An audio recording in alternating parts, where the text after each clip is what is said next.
Hi, I'm Sylvia Badwi, and this is my literature review presentation. I selected four articles. One was about a call for promoting critical multiculturalism and multicultural education for immigrant teacher and students. The second one was internalization of multicultural education and improving students' multicultural competence.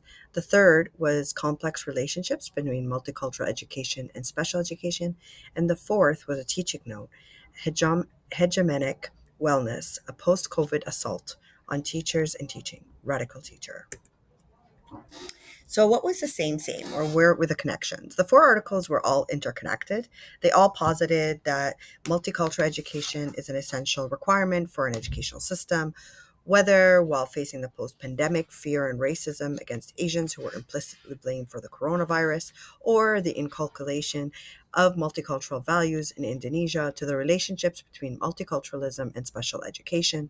The focus groups for the articles were Asian Americans, Indonesians, African Americans, and lastly, the teachers themselves. So, all four articles were qualitative studies, and the last article was a peer reviewed essay written by a university professor out here in Canada. They all highlighted the tensions brought on by differences in ethnicity, class, and culture. Every article, regardless of its unique position on the subject matter, was asserting the unequivocal need for multicultural sensitivity and recognition. So Wang discusses the various aspects of the anti-globalization era we live in currently and critiques it, saying it's also a critical time to re-examine cultural pluralism and multiculturalism for people of color and immigrants. Defined cultural, I don't know why I'm having a hard time saying that word now.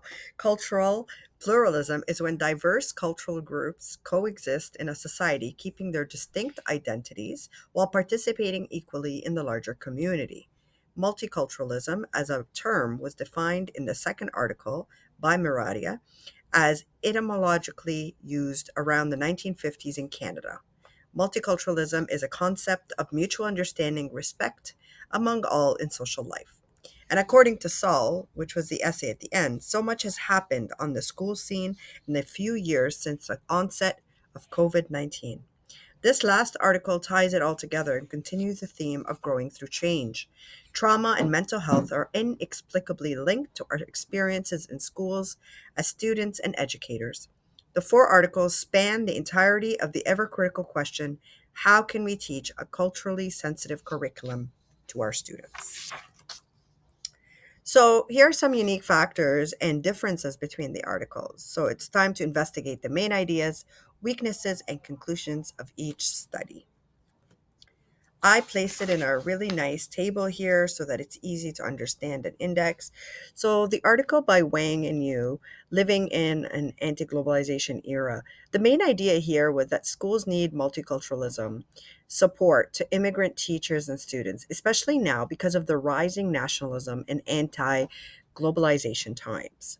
Its strength? Well, it had a timely discussion on current global issues, obviously, because COVID 19 was about 2, 3 years ago, and it emphasizes both teachers and students, and it calls for systemic change.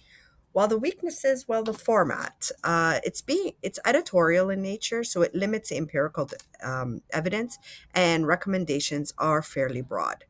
Schools must actively promote critical multiculturalism to ensure equity and inclusion for immigrant communities, but particularly Asian Americans, for this article, and that was the conclusion. Merdaya talked about teaching multicultural education effectively and how it enhances students' multicultural competence and prepares them for differentiated and culturally diverse citizenship. The strength, well, it provides experiential and empirical data, examples for improving student competence, evidence based link between education and student outcomes. While the weaknesses, it was focused mostly on student outcomes. Less attention on teacher or institutional roles, also focuses on Indonesian education systems, and there are some spelling errors, which may or may not create some doubt for credibility. But again, it's whole multicultural thing. So if someone was an Indonesian native that was writing this in English, then it would be understandable why this multiculturalism aspect of spelling errors could occur. Conclusion: while integrating multicultural education into curriculum positively develops students' cultural understanding and adaptableness. This will increase awareness and tolerance among students in school. Irvine wrote about the multicultural education and how it connects with special education, highlighting how cultural and ability differences affect learning opportunities, especially in the African American context. But this was something that I've been really passionate about. The fact that we are treating multiculturalism and the special needs sort of demographic so differently when they're very similar in terms of the need to feel included, the need to feel seen and heard and understood, and the need to be who they are. The strength of this article was that it highlighted an underexplored intersection, the challenges and assumptions about equality in education, and encourages nuanced thinking. It underscores the similarities between our approach towards diversity of culture versus diversity of need. The weakness may have been main recommendation for inclusion is using the culturally responsive pedagogy, CRP, which is a theory from 2004 and 2011. It does not count for post-COVID education and the new norms that exist after the pandemic. Addressing both cultural and ability differences is key to equitable and inclusive education. Special needs are the synthesized the same way as cultural education. That was the overall conclusion. Finally, last but not least, was Saul talking about hegemonic wellness and a post COVID assault on teachers. So, the main idea here was that post COVID wellness programs shift responsibility from the stress onto teachers rather than addressing structural issues in the schools. They also encourage mental health victims to privatize their challenges, which leads to elevated and escalated deterioration of mental wellness in teachers. So, when teachers are going through anxiety or PTSD because of COVID and what happened there, they're saying, well, take time to check yourself and get help, but that really internalizes the struggle. It doesn't actually allow teachers to heal and talk about it. It basically places the onus on them to try and get better on their own. Critical perspective on current trends. It links teachers' well-being to broader systemic problems. It was thought-provoking and challenging of organizational paradigms that assert a convivial and elusive remedy to pain, panic, PTSD, and anxiety. While the weaknesses was its limited empirical data, may overgeneralize wellness initiatives as equally harmful, and it had little research quoted to back references and viewpoints. Conclusion: true teacher support requires internal and systemic change, not just wellness programs and individualized responsibility, but a new way of recognizing the need for change and healing. Theory and practice for inclusive education. Each of the articles suggested the theories like Banks' research and the three dimensions in the implementation of a diversified curriculum. Sleater's 2011 perspective on ethnic studies curricula, or Bieber's 2020 view on nationalism.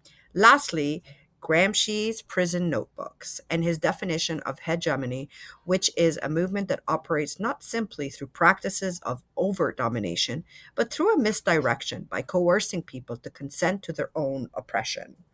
All these studies and research theories imply a universal understanding of the practice of intentional, consistent, and thoughtful diversified education.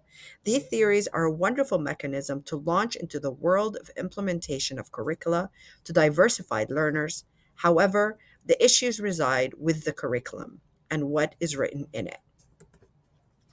Using an antiquated and an archaic approach towards learning implicit into our curriculum, which was written by colonists and oppressors, poses a paradoxical and critical value discourse. How can we be culturally sensitive teaching culturally oppressive curriculum? Our attitudes towards learning have not changed nor progressed in the 21st century. Bank theory was the closest ideology to which I think could provide a mere basis of change and transformation in this area of education. Bank theory on multicultural education emphasizes that schools should promote equity, diversity, and social justice through curriculum and teaching practices. His key points of content integration, knowledge construction, equity pedagogy, prejudice reduction, and empowering school culture may provide an essential roadmap, but the curriculum would still have to change from within. Intrinsically, there are many points of contention in the instruction of First Nation history and attributing disease to the primitive way of living rather than the influx of colonizers who brought new microbes into their environment, to mathematics becoming more linguistic, forcing students who are immigrants to use complete sentence and explain reasoning in words. Banks 2019 argues multicultural education isn't just about celebrating diversity. It's about transforming schools to be fair, inclusive, and socially conscious. I would add a very significant element to this objective: transforming schools and curricula to be fair, inclusive, and socially conscious. So, some teaching practice suggestions in establishing ethnocentric and culturally sensitive teaching practices. An evolved and concerted effort to need to be made to the global instruction of subject matter. And I propose the following to be considered for immediate change. Number one, math should be math. Math should remain as numbers without the added complication of using language, which places immigrants and non English native speakers from to responding adequately to complex linguistic prompts. Reflections on thought process should be saved for English class. Hiring a subject matter as an expert for, so it's me recommendation, subject matter expert, as an independent contractor when teaching anything rooted in history, such as African American slavery, First Nations, colonization or residential schools, Arab American experience after 9/11, Asian prejudice after COVID 19, and the Jewish Palestinian experience of the current war as examples. Teaching through the lens of an American Anglophonic perspective further exacerbates the divide of cultural autonomy and misleads ideological formations towards very critical subjects. Number three, everyone is worth it. Celebrations of all religions within the school as an undeniable mandatory and essential prerequisite to the equitable and welcoming environment for all students. Even religious schools should teach about other cultures and religions and instruct students on tolerance, respect, and love. If this is not integrated as part of the system via a strict legal stance, then all these multicultural implications and measures are for nothing. Number four, bias audits. Regular bias audit dialogues in teams of educators to assess whether there are any racially intolerant underpinnings or prejudices that can be misunderstood or misperceived. Half the message is spoken, the other half is how it's perceived. So here are some of my questions. How do we make each student feel seen in their learning journey at school? I have applied these to my own academy as well. Number two, how do we empower differences and fuel an ethno-prideful movement within the academy? How can each student's family experience and journey be heard, acknowledged, and celebrated within our microcosm of a school society? Number four, how can we learn from people on the front lines of immigration, the diaspora, the war, and the historical events that have occurred? And number five, how can we make every child, regardless of ability, cultural background, religion, gender, orientation, color, family dynamic, feel a sense of belonging? Well, the analysis is clear. The research and studies show that the role of the student culture, community, and collaboration promoting student learning is pivotal. It's an inspiration of future leaders. We have to really focus on maintaining heritage cultures of racial minorities and advocating social equity and inclusion for minority groups because we need to integrate them, not assimilate them, and not accommodate them, making them feel or sound like they are burdensome aspect of society. They should be welcomed into society for who they are, but also integrated into society. Shown this is the way we do things in this country. This is the way you can apply for health benefits. This is the way that you can be successful in this economy. start a business. Here's your business plan. Here's the business license. You need to pay these amount of taxes. That's integration. But then when we say to them, you're going to have to remove the headscarf, or you need to take your cross off, or you need to stop with the rain dances, or what have you, whatever it is that their culture sort of dominates for them should be allowed to be practiced within the confines of their own culture and their own homes. With that said, it's evident that the role of student culture and community is critical for the promotion of well being, healthy mentality, and an effective emotional connection towards engagement and learning in learners and educators. The pandemic helped reshape our priorities towards effective learning via methods we use to blend and make experiences hybrid. However, we still have much more way to go to transform the curriculum from within. An intentional and concerted effort needs to be made to reword the facts and position the core curricula at the helm of ethnically respectful and truthful denotations. Science and math should be facts and formulas without extended linguistic explanations, which is disadvantageous towards students from other countries. History should be outsourced and taught by guest speakers to students, which reduces or removes the liability of possible cultural bias in instruction. Social studies should be taught via documentaries and stories shared by whose journeys are at the heart and soul of the subject matter being taught. Multiculturalism can also shine through musical instruction, whether it's Middle Eastern belly dancing, New Zealand's haka, Hawaii's hula dance, South Africa's gumboot dance, and so much more.